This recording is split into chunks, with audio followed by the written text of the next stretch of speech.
Hey guys, it's Sign here with HobbiesofaMan once again, and today we're doing another Golden Kamuy arc review. Today we're looking at arc number 2, which is contained in chapter 6 through 21. So that will be in the back third of book 1 of volume 1, all of book 2.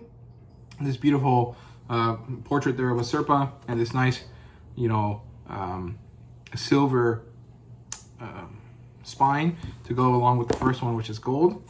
And then through the first third or so of book 3, volume 3 of the series, which has this character here who is supposed to be a samurai turned mercenary character.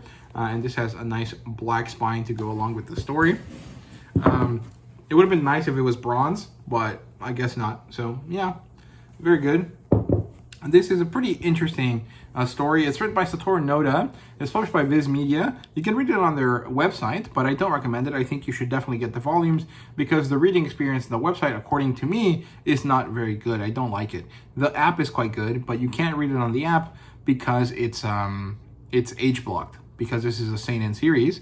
The genres here are Western / frontier story, whatever you want to call it, but it is basically Western. And of course, it's a historical fiction because that's kind of the overall genre here, right? In terms of adaptation, it does have one. The anime, it's quite good. I don't know how many seasons of it there are, or how much of the story it covers, but it definitely covers the first 2 or 3 arcs for sure. And the rating for this story is a 5 out of 5. I really enjoyed this arc a lot. The premise here is that the world is expanded for us quite a lot. More people are arriving in Otoru to look for the gold. Kind of the fact that Sugimoto learned about it seems to be like the impetus for all of these characters to arrive in the region in order to start looking for this pile of Ainu gold, right?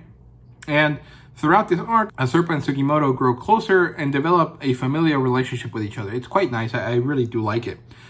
So the plotline opens up with Serpa and Sugimoto hunting for another man, and they turn out to catch him, and his name is Shiraishi, who's an escape artist. He is someone that was trapped in jail, managed to escape, and has done a lot of jobs through his ability to squiggle out of any kind of a trap, right? He's a little bit like a magician type character. There's a famous guy that used to be an escape artist that I can't remember the name of. He's very famous. I just can't think of his name right now. I'm having a bit of a brain fart, but he's kind of like that character, right? Like that guy. And obviously he escapes Sugimoto. Sugimoto chases him, and then they both end up in freezing water and have to work together to avoid freezing to death, right? Through hypothermia. They share information about this character called Toshisho Hijikata, who is a samurai. He was the leader of the royal samurai guard or whatever they're called. I'm not really sure. When the Meiji restoration period started, it started by overthrowing the shogunate and developing this more kind of modern Western style kind of leadership, if I remember correctly. And there's a Sabaton song about this fall. I think it's called Shiroyama. And this character is supposed to be the leader of those samurai that kind of were overthrown as the end of the shogunate came to be, right? So pretty cool, very interesting character. He's based on a real life person. I don't know who the name of this person is, but I know that he is based on someone that's real. But I don't think that this is the same person, right? And he's looking for the gold as well. He wants to find it as a way to start building up interest in returning to the older ways, basically. So yeah, and then we also get an introduction to Lieutenant Tsurumi, who's the leader of the 7th Division, who are also wanting the gold. And in this case, they want it because Tsurumi wants to fund his division to become like their own military government, because he feels that they were left behind during the Russo-Japanese War, and he won't let that happen. It's a pretty interesting situation. Like, the characters all have important motivations. Sugimoto's end up being kind of the least important to an extent, but also quite meaningful to individuals, like Sugimoto himself, Serpa, and some people that Sugimoto knew growing up, right? But in comparison to trying to reestablish the old ways, or Lieutenant Tsurumi's kind of way of trying to pay back his men for dying in a war that he maybe didn't want to fight, it kind of pales in comparison, right? Then later, the 7th Division is hunting down Sugimoto. They want to find him. They split him up from a Serpa as she stays safe in a tree, but she does end up getting caught. As this is happening, Retar shows up again to help her escape, and I think he mauls some of these guys, and I think he breaks one of their legs. Sugimoto is caught by several men. He dives into a bear pit to escape, and then the bear savagely mauls these soldiers, and he kills all of them. The first one dies by having his face ripped off, which is really awesome. Very, very gory, though.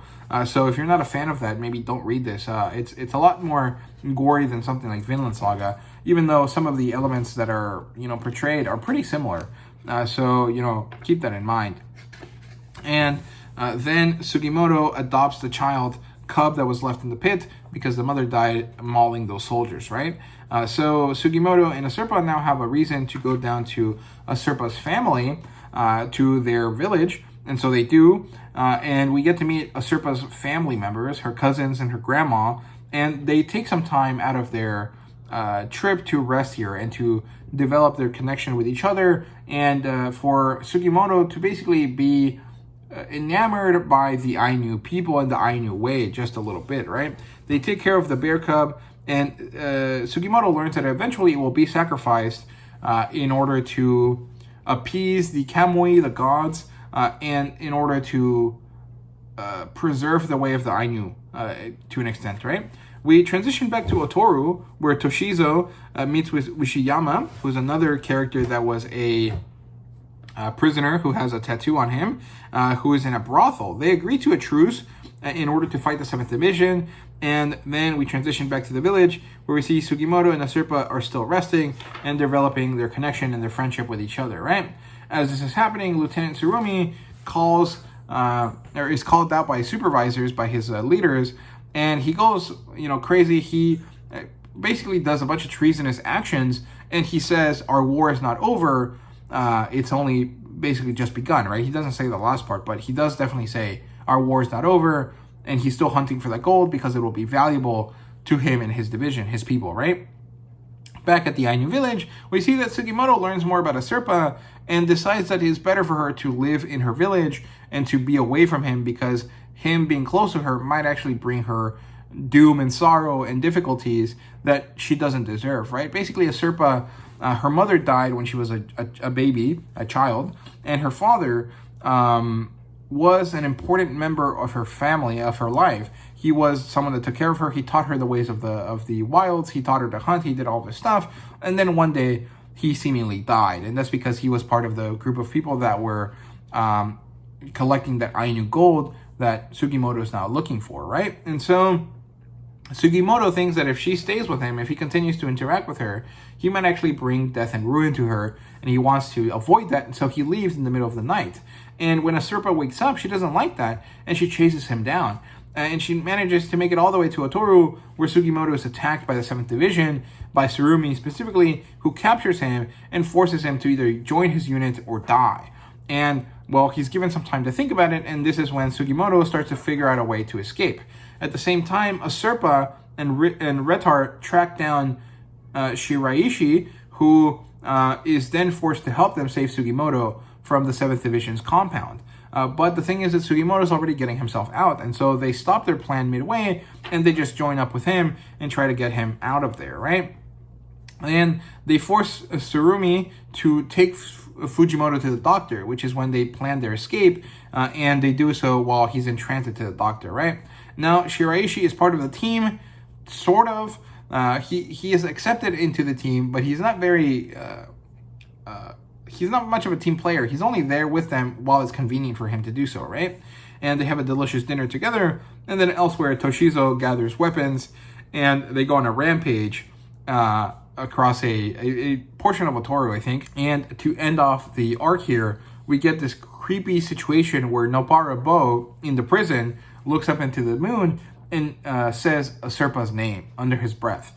And very, very creepy way to end the story, but definitely we see that something is going on. Nopara Bo is connected to Asurpa and to the Ainu that she knows in some way. I would assume that it's probably her dad, that he is her dad, but it's kind of unclear. That's what I would assume, but I don't know anything beyond what I've read, right? So, and what I've read is the first 5 volumes. So, there you go. In terms of characters, we have Sugimoto and Asurpa, who develop their, relationship, their friendship, their familial bond with each other. And we have Shiraishi Tanagaki, who is the escape artist.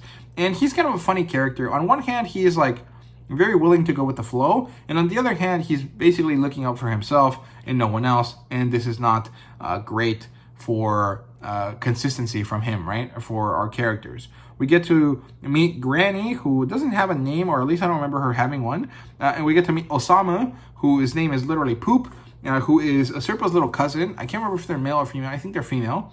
And Makanakura, who is Asurpa's uncle. I think he is her mother's brother, or yeah, I think he is her mother's brother, but I can't remember if that's completely correct. And then, of course, the other antagonist characters are Tsurumi, Toshizo Hijikata, and Tatsuma Ushiyama, who are the leader of the 7th Division, the old leader of the Shogun's samurai army, and a wrestler or a fighter who has like a plate of metal stuck in his forehead and who is a pretty well-known fighter, right? In terms of world building, there is none, again, because it's this is a historical fiction. There is no secondary world to develop. There is a lot of setting building, and most of that focuses around the Ainu village and the end of the Edo period as the Meiji Restoration starts, right? So, very cool. In terms of artwork and fan service, your artwork here is really, really awesome. The animals look really, really great. There is a lot of crazy gore, and this might be unappealing to quite a few of you, but it is very well done. It's not tasteful by any means. It is definitely very in your face, but it is quite enjoyable to read through, right? There's no fan service unless you count some dudes like shivering in the cold and they're naked, because that's the best way to heat up their bodies again. In terms of a rating, 5 out of 5. I really love the slice of life aspects that we saw here when we went to the village, to Asurpa's village. There really is no complaints, and there really isn't anything to highlight here that isn't stuff that I've already talked about before. I just really enjoyed this. I thought it was a great way to develop the world, to introduce more characters, and to really teach us where our characters might end up going and kind of the people that they're going to have to struggle against throughout the story. So overall, very, very good. I quite liked it a lot. So yeah, those are my thoughts here on the second arc of Golden Kamuy, which I guess is the escape artist arc. I can't remember if that's completely true though. So yeah, thank you so much for watching. Hope you guys enjoyed, and see you guys later.